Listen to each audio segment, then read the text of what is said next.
Halo semuanya, nama saya Didi Santoso dengan NPM 2031083. Hari ini saya akan menjelaskan tentang pitch deck startup yang telah saya pikirkan sejak awal semester ini. Yaitu di sini saya akan menjelaskan tentang pitch deck startup yang telah saya pikirkan bernama Mindsea.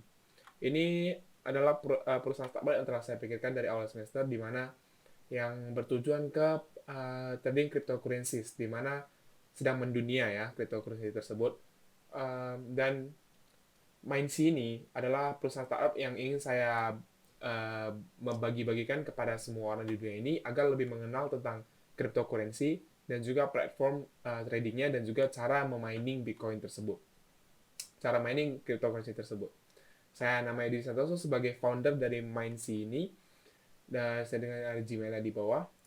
Baik, yang saya ketahui, setelah saya observasi tentang mengenai masalah di dunia ini, yaitu dunia ini sedang berubah dari awal transaksi uang itu, yaitu menggunakan emas maupun silver maupun perak maupun uh, apapun yang bisa dijadikan sebagai sistem barter di dunia zaman dahulu, berubah menjadi sistem pembayaran menggunakan koin awal itu sebagai koin, kemudian berubah menjadi uang kertas yang dimana dituliskan pas di awal uh, AD 1960 sampai 1279 zaman dinasti.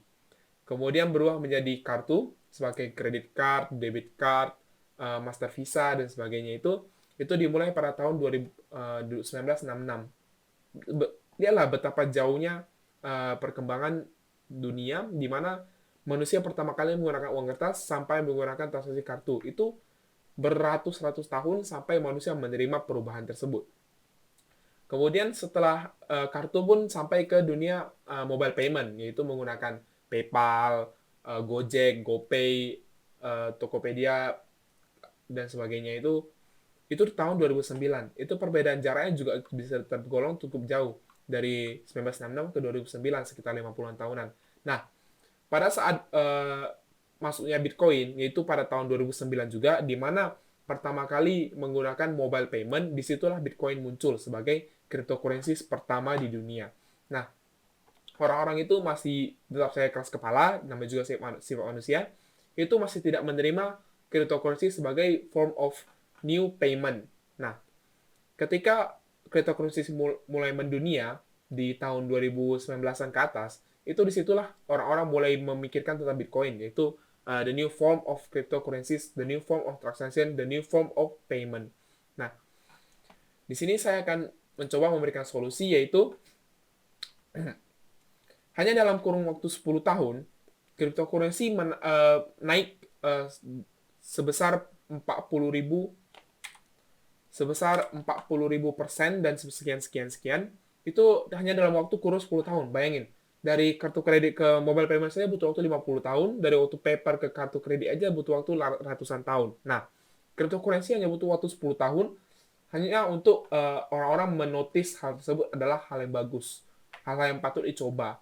Nah, solusi yang saya ingin berikan itu adalah platform di mana tentu saja banyak platform lainnya. Nah, saya ingin membuat platform di mana semua orang bisa mengerti tentang cryptocurrency, mencoba trading cryptocurrency, dan ingin membuat cryptocurrency sebagai new form of payment ataupun sistem pembayaran terbaru. Salah satu contoh cryptocurrency-nya itu penjelasan singkatnya itu seperti rupiah biasa. Satu dolar sama dengan 10.000 rupiah. Kurang lebih sama saja. Satu Bitcoin kurang lebih, tapi dengan harga 500-an jutaan ataupun lainnya. Nah, kurang lebih mirip-mirip saja, hanya saja dalam bentuk keuangan digital, yaitu di dalam internet. Jadi tidak bisa di bentuk fisik, tidak bisa kami dapatkan. Hanya saja berbentuk keuangan digital. Nah, ini adalah bukti chart Bitcoin, yaitu cryptocurrency pertama di dunia. Pada tahun 2019 awal-awal itu sampai 2017 itu mulai memuncak, di mana orang-orang mulai notice di saat 2018 tersebut, di mana hal itu bisa naik menggunakan future of the world. Nah, tahun 2021 itu merupakan puncaknya, di mana terjadi COVID dan sebagainya. Solusi yang saya berikan adalah platform ataupun aplikasi untuk belajar tentang Bitcoin tersebut. Cepatlah join platform ini sebelum Anda terlambat.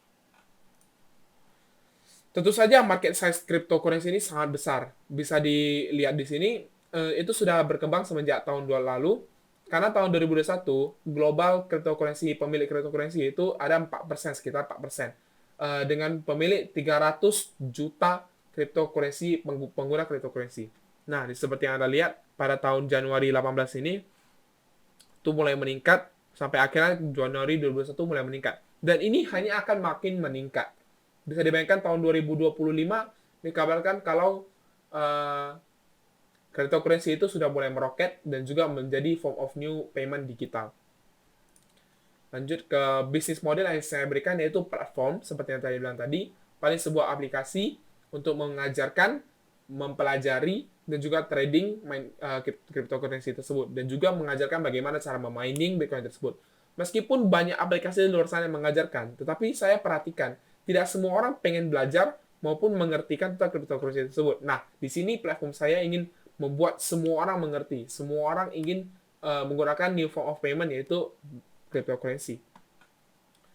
Dan keuntungan yang saya dapatkan itu dari fees of trading dan learning. Tentu saja semuanya harus dibiayai. Servicesnya bisa terdapat di mobile, web, maupun classes secara online maupun classes secara person. Nah, itu secara di tempat kami akan menyediakan les dan sebagainya. Teknologi yang kami gunakan yaitu simple apps untuk aplikasi HP dan sebagainya. Tentu saja terdapat juga untuk user PC. Semua yang dibutuhkan untuk mempelajari tentang cryptocurrency, Anda hanya membutuhkan HP dan juga internet. Itu sudah cukup untuk membuat Anda menguntungkan, profitable, dan juga mencari customer dan sebagainya. Tentu saja ada kompetitor lainnya seperti Ajaib, Bybit, Binance, Indodax. Itu merupakan platform lainnya. Tentu saja saya juga menganalisis platform mereka. Dan platform mereka saya perhatikan agak sulit dipahami UI-nya untuk orang-orang yang berumur 35 ke atas. Saya sudah memiliki surveinya. Dan ternyata memang agak susah dipahami. Nah, di sini saya ingin mencari keuntungan dari platform mereka yang susah dipahami dan juga fees-nya yang gede dan juga kurang diminati ya oleh penduduk-penduduk sekitar ataupun penduduk-penduduk global. Nah, kenapa MindSea lebih bagus daripada yang lain? Seperti yang saya lihat tadi saya bilang agak susah dipahami. Nah, di sini saya ingin membuat platform saya lebih gampang dipahami, sangat mudah dipahami, bahkan yang orang umur 60-an ke atas dan juga di bawah 17 maupun 12 ke bawah itu mudah memahami konsep dari aplikasi yang saya buat. Di sini juga semua terdapat lebih awal Anda mempelajari tentang cryptocurrency, lebih baik kehidupan Anda. Karena seperti yang saya bilang, ini merupakan bisa saja berpotensi sebagai new form of payment kepada dunia kita. Sangat, seperti yang saya bilang, itu sangat membingungkan untuk beberapa orang untuk mengerti. Jadi saya buat platform ini. Simple UI dan juga saya pastikan tidak ada pyramid scheme. Karena jujur saja, saya juga benci pyramid scheme. Ini hanya menguntungkan orang yang pertama join maupun orang yang terakhir join itu hanya kayak dimanfaatkan saja. Saya nggak suka hal tersebut. Jadi Anda bisa, tentu saja saya akan membantu marketing team di mana untuk menyebarkan tentang platform saya, tentu saja. Tapi saya tidak menggunakan pyramid scheme. Tentu saja saya membantu kalau misalnya mereka bantu share dan ada yang klik link itu oke saja. Hanya saya akan memberikan beberapa komisi. Tapi tidak ada pyramid scheme. Tidak ada orang join bayar Anda dapat segini, tidak ada. Itu saya juga benci. Terus saya dapat komisi biasa, oke, saya masih terima. Tapi kalau pyramid scheme, no. Market plan yang ingin saya buat setelah saya mempunyai aplikasi ini, saya tidak akan pernah berhenti menjadi startup company karena kita ingin bersaing dengan kompetitor yang ada untuk menduniai dan menjelajahi dan juga menguasai market cap ini. Karena ini saya memiliki kekuasaan yang bagus dan juga saya pikir memiliki potensial yang bagus. Dikarenakan banyak kompetitor tersebut, maka bisa ditunjukkan kalau hal ini bisa berhasil dan juga bisa juga terjadi keuntungan yang sangat besar. Tentu saja nanti untuk orang-orang coba dulu platform kita kami sediakan dan juga gampang dicoba, gampang dipercaya, gampang dicari oleh semua orang. Jadi mudah saja. Ini saya adalah penemu, programmer dan desainer dari MindSea tersebut. Dan uang yang bisa Anda investasikan kepada perusahaan kami dimulai dari 10 juta sampai 20 juta. Itu saya jamin dalam waktu 6 bulan uang Anda akan kembali dan kemudian sisanya hanya membuat keuntungan Anda sendiri. Tentu saja ada risk. Di mana-mana semua ada risk maupun perusahaan ini bakal gagal, risk bakal ada sedikit peminatnya, kompetitor yang lebih kuat, itu ada risk, itu Anda harus pahami. Marketing tim kami kurang kuat, itu Anda harus pahami kalau itu semua ada risknya. Setiap dari orang yang menginvest di startup ini, kami akan membuat dunia ini lebih berubah. Dikarenakan lebih banyak satu orang maupun berapa banyak orang untuk mempelajari tentang cryptocurrency. Dan itu tujuan kami yang sebenarnya, untuk membuat semua orang mengerti tentang cryptocurrency. Cara membuat kami keuntungan itu dari platformnya itu trading fees-nya, terus learning fees-nya, terus mining fees-nya. Itu kami akan cas semua, tentu saja dengan low fees. Meskipun low fees, tetap saja menguntungkan dikarenakan penjumlahan user yang ada. Sekian dari saya, terima kasih telah memperhatikan. Ini adalah salah satu startup bisnis ide yang saya miliki untuk para investor untuk membantu saya dalam mewujudkan hal ini. Terima kasih.